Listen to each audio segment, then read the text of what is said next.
Hi, welcome to Tally Alley, where we do dumb things. Welcome to Movie Alley, Week 3, Part 2. I'm Evan, and this is Haley.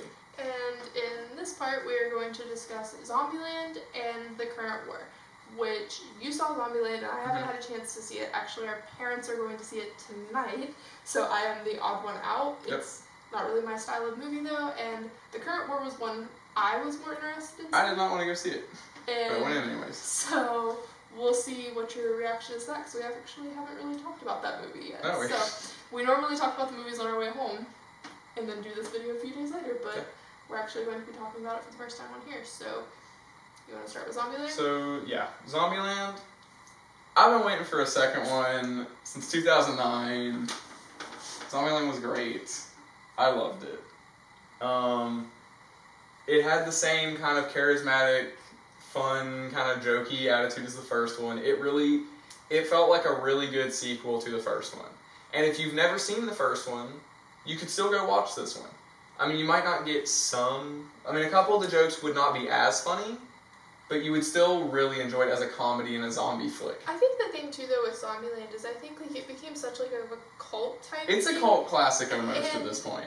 It became such a big pop culture type of thing. I think some of the jokes that maybe you wouldn't necessarily expect people to get if they hadn't seen the first one, people might still get them if they had been involved somewhat with online media and stuff. There would still be for the most part it's just jokes in general that you get, but there would be a couple I'd say you probably wouldn't get, or they might not just be as funny. Yeah. But so yet again, Zombieland, the first one did amazing, the second one does it good too.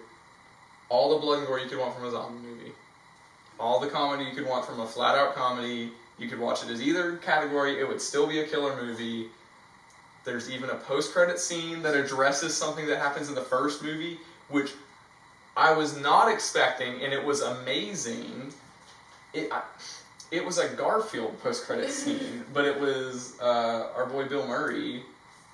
And that was amazing. So if you haven't seen it, whenever you watch the movie, make sure to stay. Is it a post-credit scene? It is the first set of credits. So after the pretty credits. The little pretty boys go. Yeah. It plays. So the lights will still be dim if it's in a theater. If not, just let the DVD or whatever play a little bit longer. As the movie gets closer to exiting the theater, from being in rotation, you have to watch because sometimes they will start turning the lights on before those post-credit scenes because they're trying to just get people out of the theater for the next showing because they go down to one. It was amazing though. Yeah. It's a great movie.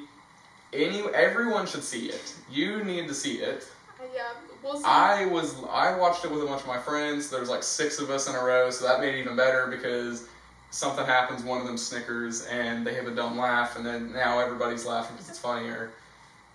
Love it. I would see it again, probably 2 more times, just over and over.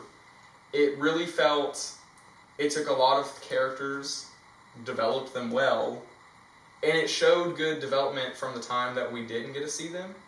It kind of explained it and kind of walked you through it, and I really loved what they did with all the characters. Gotcha.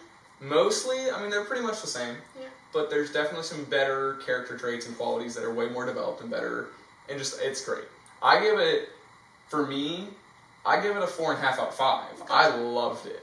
Yeah. Some people probably wouldn't like it, but I don't really care. It's just not my style. I think the film was well done, the first one, and this one looks to be well done. I'm just not into the stupid comedy horror. To me, slapstick comedy. Yeah, it makes me think slightly of the scary movie type of films, and those just aren't my thing. Yeah. And it's just not my favorite film. But I think it's a very well done film. It doesn't look bad. It's just not something that was priority for me. Amazing little jokes with their music and all kinds of stuff, and it's just good. So. And you don't give it a rating? No, I don't give it a rating because I haven't seen it. So 4.5 for that one, and then the current war. And I want to hear real quick your first opinion of this movie because you were not interested in seeing this one, and I'm honestly shocked you came with us. When Dad was like, "Hey, do you want to go see the current war with us?" I was like, "Sure, let's go." I was sitting in the theater seat with Dad, and they were still getting popcorn. And I was like, what movie is this again? Because I had seen the trailer once, 3 weeks before. So you had no idea what you were in. I didn't even really remember what movie it was, to be completely honest. And he was like, it's the one with the lights. And I was like, what do you mean it's the one with the lights? And he's like, it's like Thomas Edison and like Nikola Tesla. And I was like, oh, that one. Right. And I was not, I was like, oh, I'm here at this. I didn't really want to be here. Because I was kind of out of it, so I was like, oh, cool, it's an action movie, the current war, let's go. And I was not, that's not what it was. It was definitely a play on words for the title. It definitely was, and I actually love the title. It's one of my favorite things about the movie. Good title. It's an amazing title. Great title. Really good. I absolutely love the title for this. But overall, what was your opinion of the film? It was good. It was good. It's a very, obviously, it's pretty serious, more drama. It's a drama movie, like, you'd see it on like Lifetime Channel or something, right? Yeah. Take your grandparents to go see it. They'd love it. They might not. It was pretty funny though. It had some good humor mixed in. It was a well balanced movie. Yeah. Very well balanced because eventually they were juggling about 3 storylines between 3 different people we were following. Which I wasn't expecting. Whenever I first saw the trailer, I expected these kind of 3 parallel paths. Yeah. And then to like see a lot of Tesla. Yeah. A lot of Tesla is what I was expecting. And then I got into the movie, and we had Edison. Yeah. Our other boy coming in here. I can't even think of his name because I hadn't heard about him before this movie, to be completely honest. Yeah. And then out of nowhere, Tesla's like this background guy. Yeah, Tesla really didn't have a lot Then of he disappears again. Yeah. And comebacks later and is like, I'm kind of the front man, but still not really. I'm gonna look up the name of that guy because I feel bad that we can't remember it. But because he's like literally like kind of the antagonist, if you would. I think that's the thing too. Like this movie's it's up to how you interpret it. Like whose side are you on? Kind of depends on. I'm on Tesla's side. You're on Tesla's side? Yeah, poor dude, man. He had all the best ideas, and everybody was like, "Nah, you're foreign. Screw you." I mean, I will give you that. George Westinghouse is the other guy. George Westinghouse. Yeah, I kind of felt bad for Westinghouse too. I did. Because they used his name as a way to saying electrocuting someone. Yeah. Because Edison literally was like... To be fair, he was using the alternating current that Westinghouse was promoting, though. So, like, I mean, it wasn't untrue.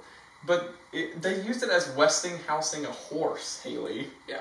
He was full on slandering. It looked like the 2016 political election all over again.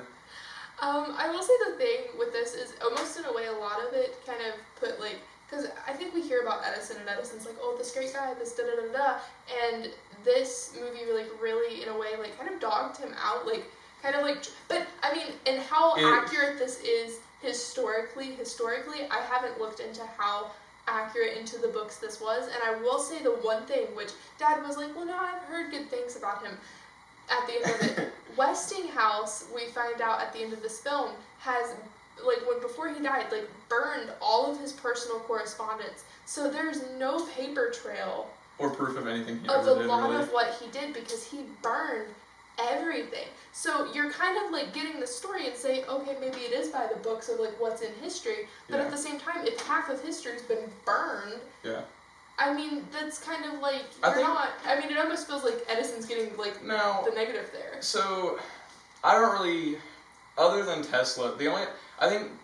Tesla felt like almost a weird character. He was a weird character, but I liked his character. Well, because he felt like he didn't fit, like, it almost felt like you didn't need You had 2 powerhouses, and he just happened to be... Okay, so you had... Edison was Joker, Westinghouse was Batman, and then you've just got Robin over here, Tesla, but Robin doesn't even show up till halfway through the comic. I think the frustrating thing with me for Westinghouse, and the reason why you can kind of lean towards Edison's side with all of this, excuse our dog walking in the background, like...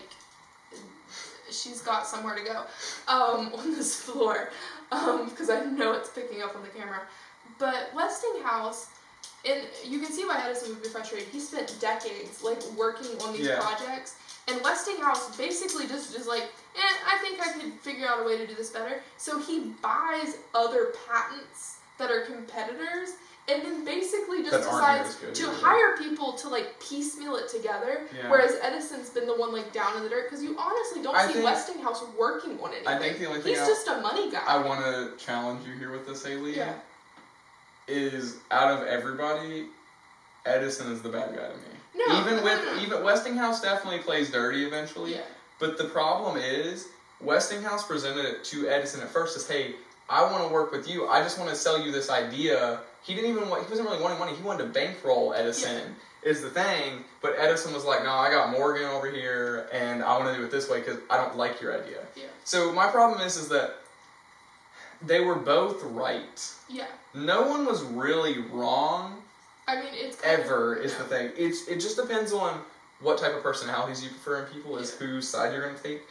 I was not a big fan of Edison in the movie. I wasn't a big fan of Westinghouse, really. That's why I say I'm really here for Edison's secretary and Tesla were the people I really liked. Yeah, Tom Holland's character in this film was actually a much really great better role than I was expecting it to be. It was really awesome to see him in this type of role. Both Westinghouse and Edison were both very contradictory with each other, and they just were there to fight.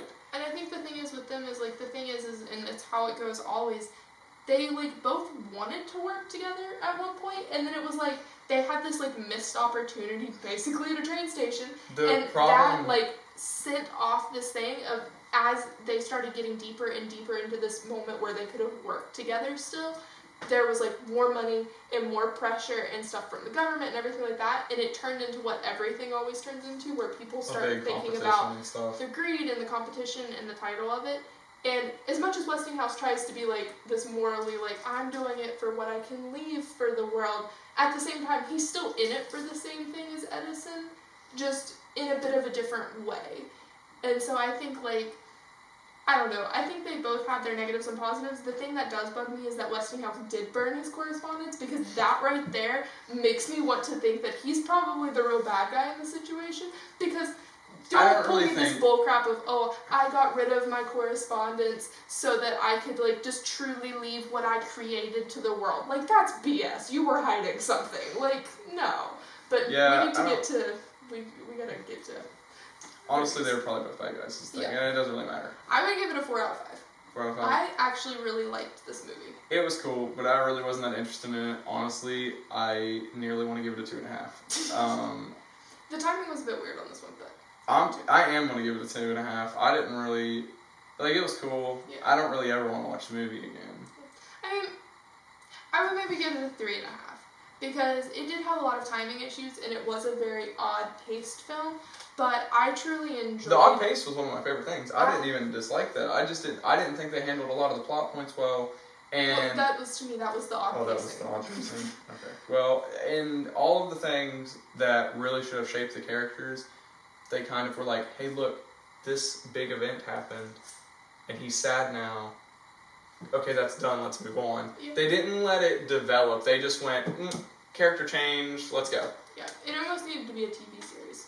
This is a TV series. It probably would have been a great TV series. So. But for me, it's 2.5. I guess I would say a 3.5 because of some of the issues. But overall, I enjoyed the film. I wouldn't go see it in theater again. I would probably maybe watch it at some point again, like on Netflix or something like that, but I wouldn't pay to go see it again. Yeah. But it was pretty good. I enjoyed it. Even though I said 2.5, it's still a decent movie. Yeah. It's just not my style, really. So, I think that kind of wraps it up for this. We're a little over our planned time, but next week we're going to try Terminator and Dr. Sleep and watch the part 1 that we posted a couple days ago, and we'll see you again. So, and a movie alley, week 3, part 2.